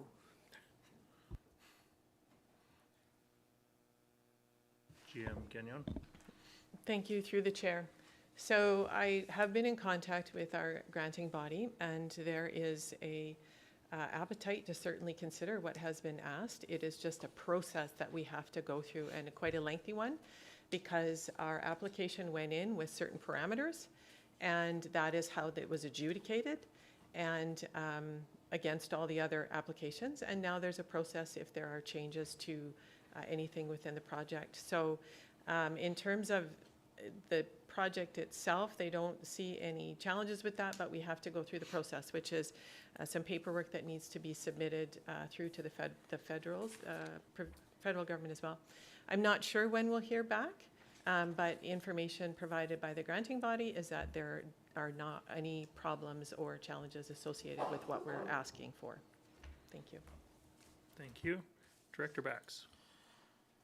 And through the chair, I wonder if our ask for the maintaining the existing hall on Cooper's Green is rolled up in that ask for the extension. Is it part and parcel? Are we going to get the answer to both questions at the same time?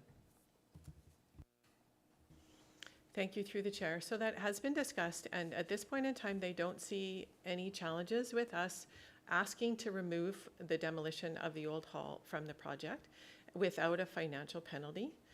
Their question back to us is, are you sure? Because once you remove it, you can't put it back in. So their advice to us is that until we're very sure that we want to keep the existing hall, that it remain in our request to keep the demolition in. And if we reach a point in time where we in fact do want to demolish the Cooper's Green Hall, if we then at least it's still in the grant, and we could use granting funding to do that.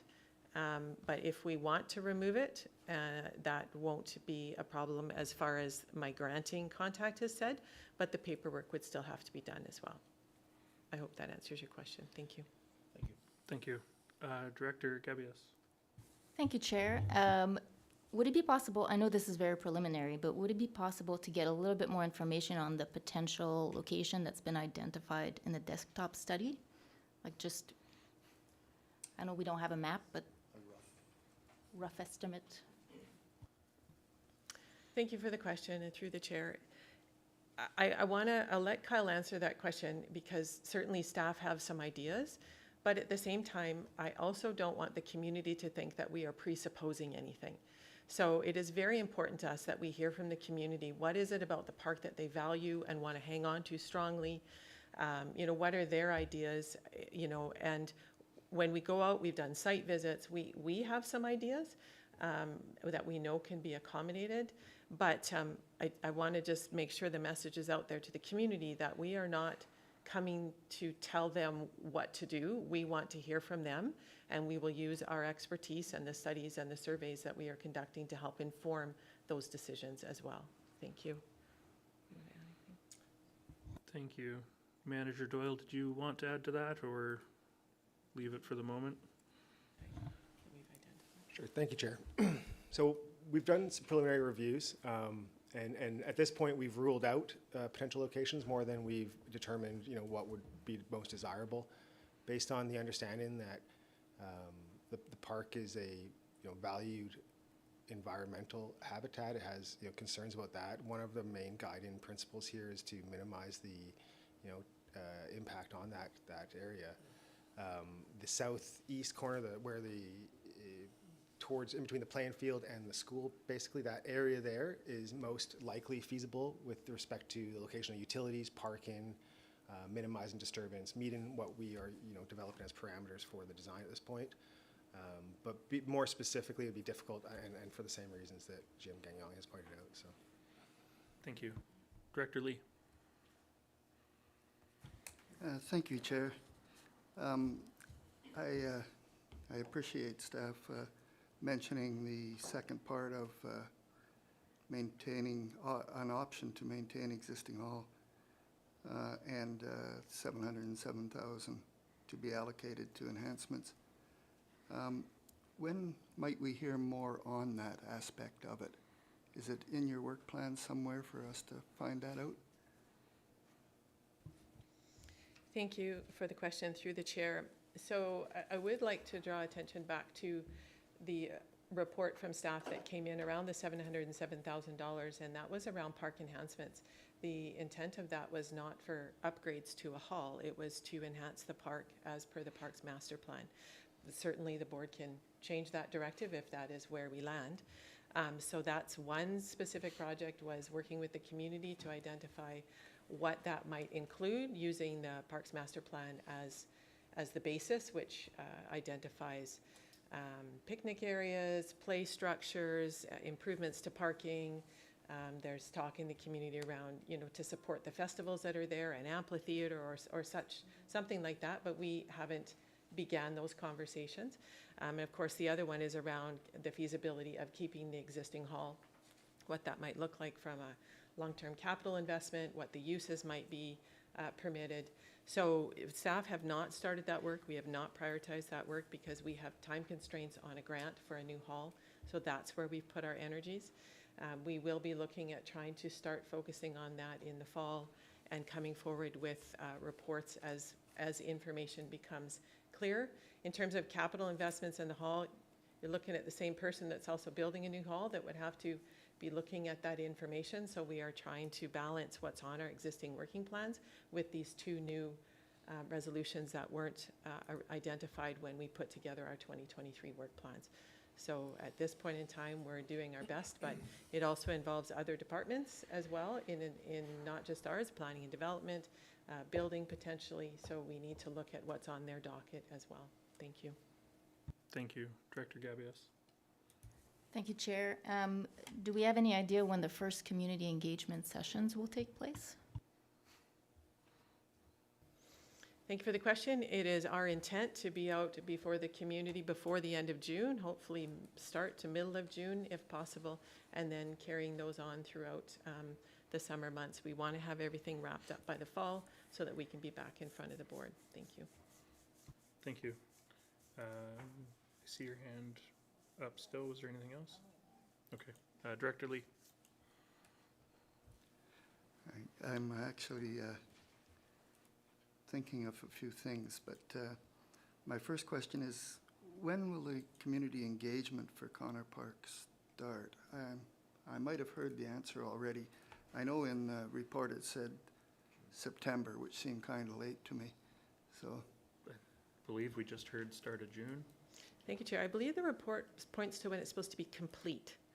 We want to have community engagement complete by September, and we will start hopefully middle of June at the latest, and then throughout the summer. Thank you. thank you for correcting me. Thank you. Director McMahon. Right, I'm trying to learn to use our project budget status update spreadsheet. So what was one project now sounds like we have 2 or 3 projects. Would that be correct? Just checking in.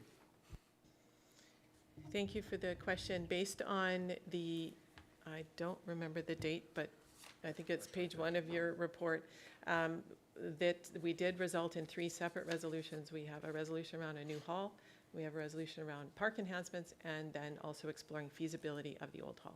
Thank you. Thank you. I don't see any other hands up unless Director McMahon, your hand is up for another reason? No? Okay. Director Lee, I think you're going to be last one up on this one. Yes, I did. I was just checking when the motions actually were made on each one of the items.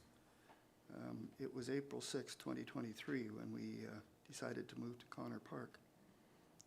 And the request to explore the option to maintain the existing hall at Cooper's Green Park was made at that same date. So am I missing something here? It sounds like I am, so I'd be interested in what I was missing here. Thank you, Chair. The board resolved on March 23rd to do those 3 separate resolutions. It was at a subsequent board meeting on April 6th that the last resolution around staff returning to the board with frequent updates was approved. Thank you. Thank you. Is that sufficient, Director Lee, or was there a follow-up to that?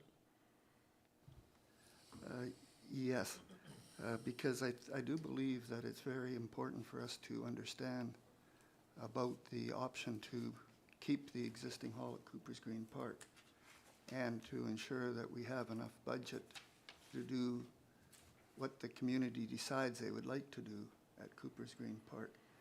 And we didn't have full information on how the project was going to be unrolling. So I'm concerned that if we take half and leave it till it's too late to do anything, then we do it by default, which is not the right way to do something. I believe we should understand what's in the project and what isn't, and how the money fits the projects. And I don't know how to get there here. I know I'm kind of talking in circles, but I don't understand. Fall is pretty late to start something like this, which would mean we'd be into the following year. We could have the hall built at Connor Park then, I hope. So. The one thing I will draw attention to on page 25 in the paragraph on community donations, the last sentence of that paragraph says that staff anticipate returning to the board in July with revised project budgets. And I think that revised project budgets includes more than just whatever donations may be returned, but I would look to staff to clarify. Thank you, Chair, and thank you for the question. They're great questions. I guess staff did not interpret those three resolutions being a or resolution. We interpreted them being and. So we assume that there is a new hall for Connor Park being planned, and that we will work with the community to look at what vision can be fulfilled at Cooper's Green Park enhancements within the budget that's been approved for the board, and that we would be looking at the feasibility of keeping the existing hall. So that is where I didn't think, staff did not interpret one to be one or the other. So, which is why we've prioritized the Connor Park, because we have grant deadlines that we need to meet, and we have a big job ahead of us. The funding from the donations and funds held in trust, we do need to go back and we need to look at how that impacts the $4.5 million budget in its entirety, and where the funding sources are coming from in order to fund the two separate projects now, and then come back to the board with those project budgets. So a budget for Cooper's Green Park enhancements and a budget for Connor Park. That would be what is coming back, not the details on what will happen, what the Cooper's Green enhancements include. The assumption is that that vision fits within the dollars that have been approved from a budget perspective. Thank you. Thank you. Yes, I believe that answers my concerns. Thank you very much. Thank you. Director Bax. I just want to look at one of the pieces of this puzzle. So if we can keep the existing hall and Cooper's Green, we're going to have to come up with some type of agreement as to how it's going to be handled. I'm of the understanding that we could possibly lease it to the community association or another group for them to perhaps take some public money that they've raised to enhance it. Is that what we're looking at when we remove the existing hall from our plan? Is there a way that we can give it to the community in a way? I don't think the board has made any direction to staff on that front. I know we've talked about that at a couple points in the past. Okay, but there's nothing concrete, but I think it needs to be addressed at some point. I think you are correct. I think that's outside the scope of today's report, but I'll still look over to GM Gagnon to see if she wants to touch on that. Thank you. Thank you for the question. It is outside the scope of today's report because today is just dealing with the hall at Connor Park. However, staff would interpret the third resolution around exploring the feasibility of keeping the hall at Cooper's Green to be all-inclusive of that. And staff would envision coming back to the board with what that might look like, what that might entail, what are the investments that would be required, who might fund those, and then eventually probably going through a public procurement process and expression of interest to find out, you know, if there are groups in the community that would meet the parameters that the board puts around how we proceed if we determine to proceed with keeping the hall at Cooper's Green. That is all part of that third resolution. Thank you. Thank you. Okay. I don't see, oh, just in time. Go for it, Director Gabius. Always the last minute. Just in time. Thank you, Chair. There was talks of creating a Let's Talk page or a place for information to be gathered about this project. Do we have a timeline on this? And for that, we'll turn to our Manager of Communications and Engagement. Yeah, thank you for your question. It's being worked on right now. Key to it's going to be some common questions that are being asked. So hopefully we can address some of the misconceptions that are out in the community. Working through that document right now because I don't think we can launch a page without it. So hope is potentially end of the week. If not, it'll definitely be next week. Yeah. Thank you. Okay. With that, I think we're going to move on from this item in our agenda. And thank you very much to GM Gagnon and Manager Doyle and everybody under you for the work that's gone into this. Next up, we have Annex E in our agenda, which is Infrastructure Services Department, Q1 report. This is for information. It's all in our agenda. I'm hoping directors will keep their keep their questions short as we still have two more department updates to get through after it. Director McMahon. Yes, this was a great, these quarterly reports are really, really good. And I just wanted to say that I really appreciated, particularly on page 33, the breakdown of development by area. That's a helpful statistics. I won't go into questions I have, but the only other question that I had on infrastructure that wasn't answered in the report was how are we for staffing levels? GM Brown. Thank you for the question to the chair. We do have some postings that are out now. So we're not fully staffed at this point in all our areas of infrastructure services, but we're hopeful that would be completed by the end of June, given that some of the job descriptions and postings have just gone out, and depending on the recruitment process. And just while I have one comment, there is one correction in the report I'd like to make. Near the end, it refers to green waste at the Seashell landfill that we accept, and that's not correct. We no longer accept green waste at the landfill. But other than that, in the interest of time, I'd be pleased to answer any operational or capital project questions from the board after this meeting. Thank you. Director Inkster. Just a question through you, Chair. I'm assuming that if I introduce the motion in front of us, get a second, and in passing, the questions will still come. We've all received, we've received all these at the beginning of the meeting. Sorry, okay, yeah. Okay. Director Bax. I'm looking at this report on page 33. There's you sent out letters to 515 metered residential properties who are using more than 1,500 liters a day in August. Now, I'm of the understanding that myself, I use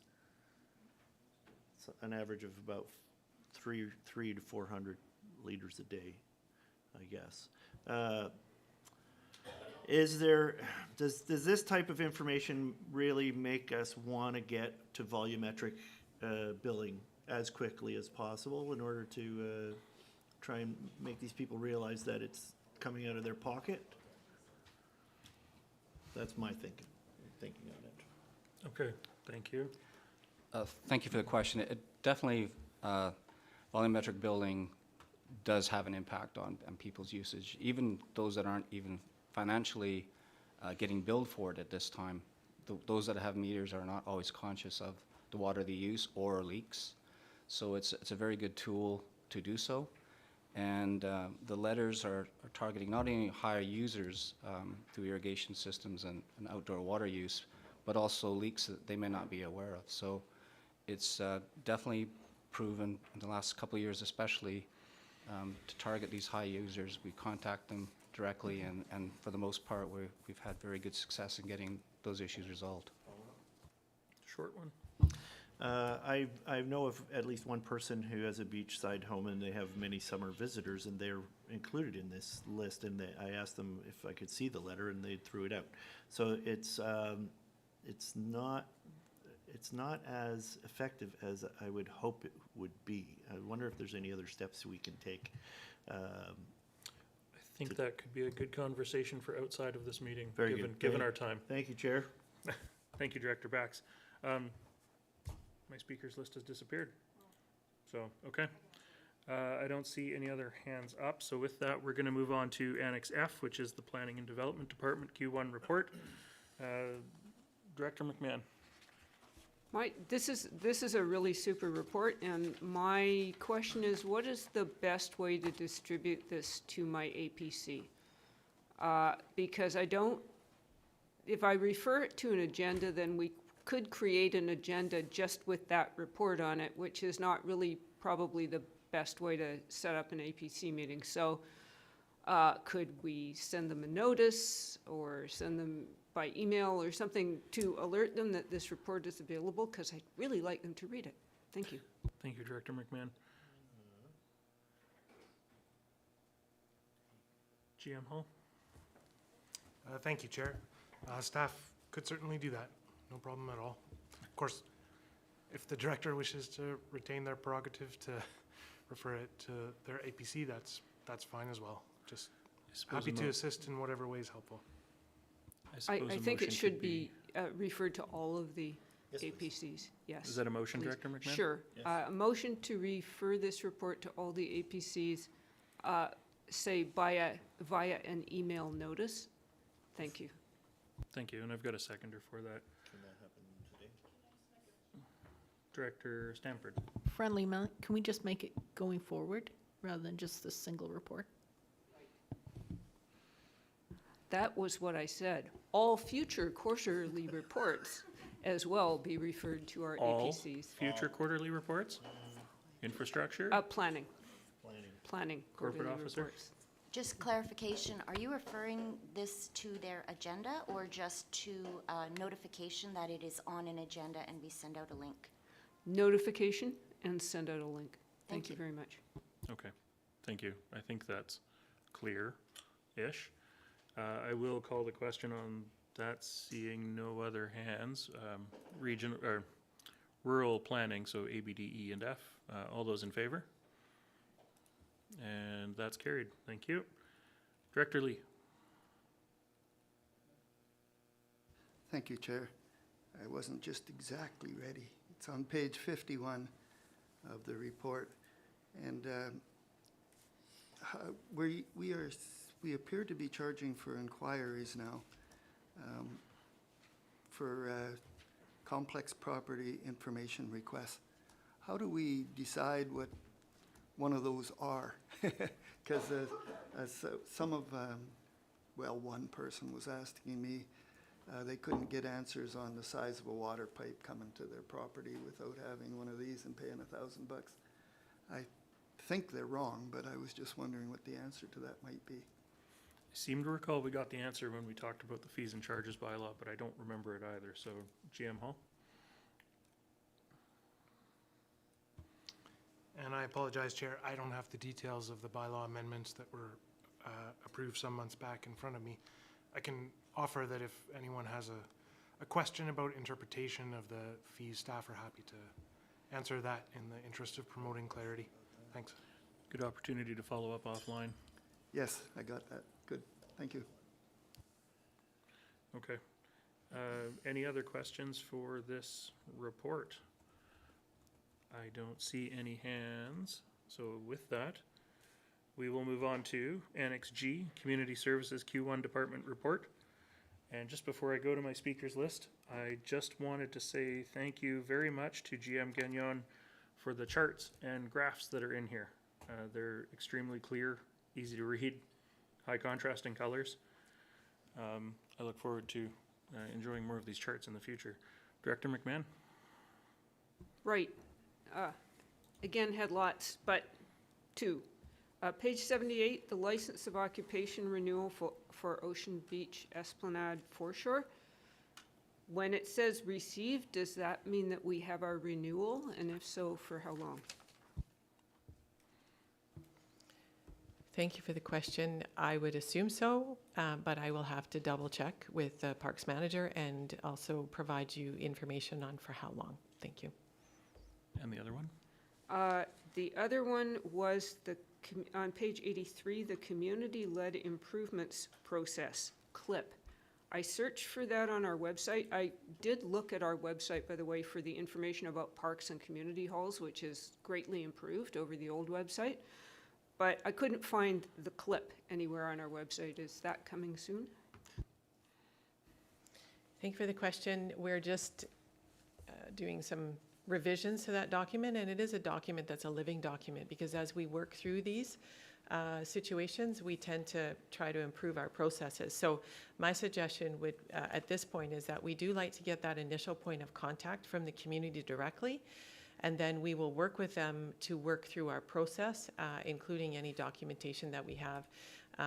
It is complex. Some requests are quite complex and require conversations to be held. So my starting point would be parks@crd.ca as the first place of inquiry, and then from there we'll triage and send staff out accordingly.